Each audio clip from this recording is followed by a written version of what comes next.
As the sun dipped behind the old maple trees of Willow Creek, the narrow street grew quiet except for the gentle whir of a wheelchair rolling steadily across the cracked pavement.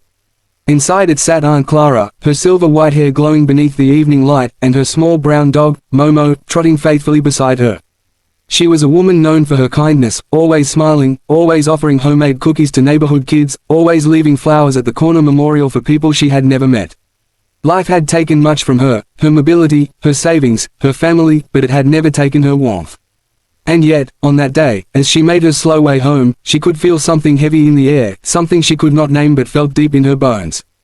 Her nephew, Drew, had been waiting outside her house. He leaned against the railing, tapping his foot impatiently, his eyes sharp and restless. The moment he saw her turning the corner, his expression darkened. Drew hadn't visited her out of love in years. He only came when he wanted something, usually money. His life had spiraled into debt, trouble, and poor choices, and every time the world backed him into a corner, he came crawling to the aunt who raised him.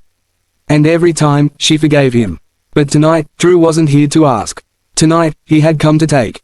Clara's hands trembled as she approached the front gate, sensing the turbulence inside him. "Drew, sweetheart," she said softly, offering the same gentle smile she had always given him. "You're here early." He didn't return the smile. Instead, he shoved the gate open and stepped toward her. "Don't pretend you don't know why I'm here," he said through clenched teeth. "The bank is calling me non-stop. I need money, and I know you have some put away." Clara adjusted her blanket and breathed slowly. "I don't have much left, dear. Just enough for my medical bills and—" Drew's boots scraped hard against the pavement as he took another step closer. "Don't lie to me. Everyone knows you sold Grandpa's land. I just want what's mine." Momo stepped in front of Clara, barking protectively. Drew glared at the dog with disgust.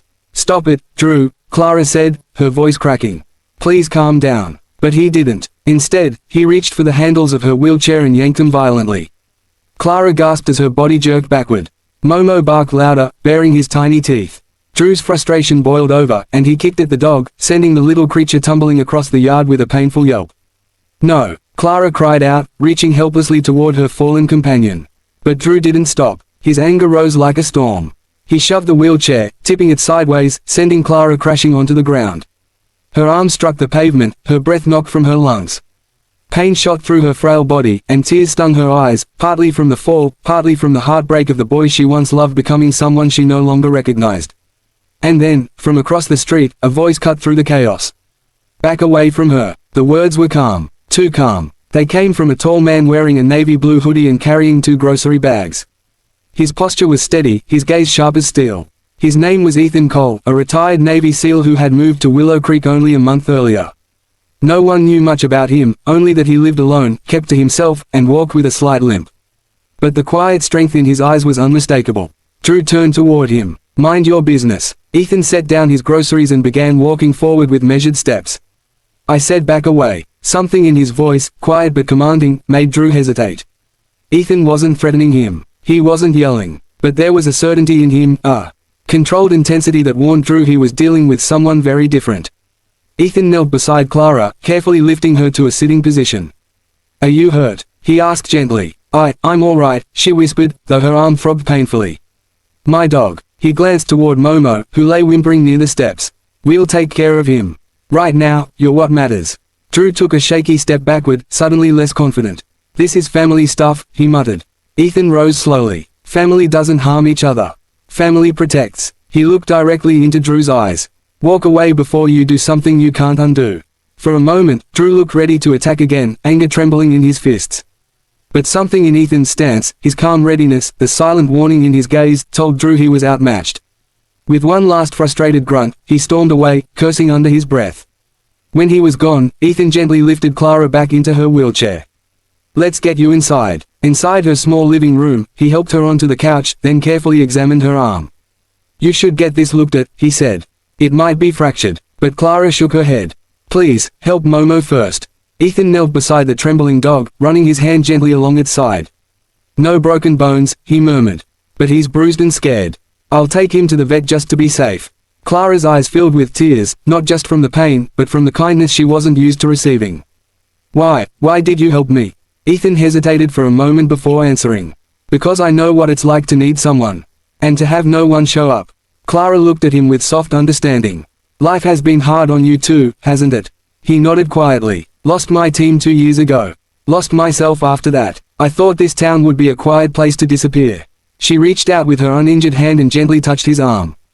Thank you for not disappearing today. Something shifted in Ethan's eyes. Something warm. Something long buried. For the next hour, he stayed with her, making tea, tending to her wounds, and checking on Momo. Clara tried to explain, through broken sobs, how Drew had lost his way, how she couldn't stop loving him even when he hurt her, and how she wished she could save him. Ethan listened silently, his heart tightening. He had seen men lose themselves before, soldiers crushed by their own battles, unable to find their way home. He knew the weight of despair, the blindness of anger, the loneliness that drove people to hurt the ones who cared about them most. You're a good woman, Ethan finally said. Too good. But you don't have to let him do this to you. Clara wiped her tears. He's the only family I have left, she whispered. I raised him. He was such a sweet boy once. I keep hoping, maybe one day. Ethan understood. Hope was the hardest thing to kill. Over the next few days, Ethan began visiting Clara daily, sometimes to help her cook, sometimes just to talk. Momo healed quickly and soon returned to his energetic self, always settling at Ethan's feet. Clara, despite her injuries, remained gentle, forgiving, and warm-hearted, as though kindness was the only language she knew. Drew didn't return, at least not immediately. But when he finally did, he was different. He arrived late at night, head low, steps slow. His clothes were dirty, his eyes red from exhaustion. He had been drifting from place to place, guilt gnawing at him, memories of his aunt's tear-filled eyes haunting him. He knocked softly on her door. Ethan answered it. Drew stepped back nervously. I just want to talk to her, he stammered. She's sleeping, Ethan said.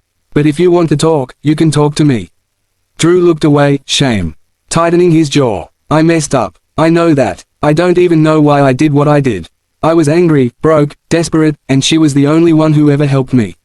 His voice cracked. I hurt the only person who cared about me. Ethan remained quiet, giving him space. I want to apologize, Drew whispered. Do you mean it? Ethan asked. Drew nodded hard. Yes, I don't want to be that person. For the first time in years, Drew cried. Not the angry tears of frustration, but the tears of a broken man realizing the cost of his choices. The next morning, Clara awoke to find Drew sitting quietly beside her, head bowed. The moment he saw her open her eyes, he burst into tears. Aunt Clara, I'm so sorry. I don't deserve your forgiveness, but I'm begging you for it anyway. She reached for his hand, her own shaking.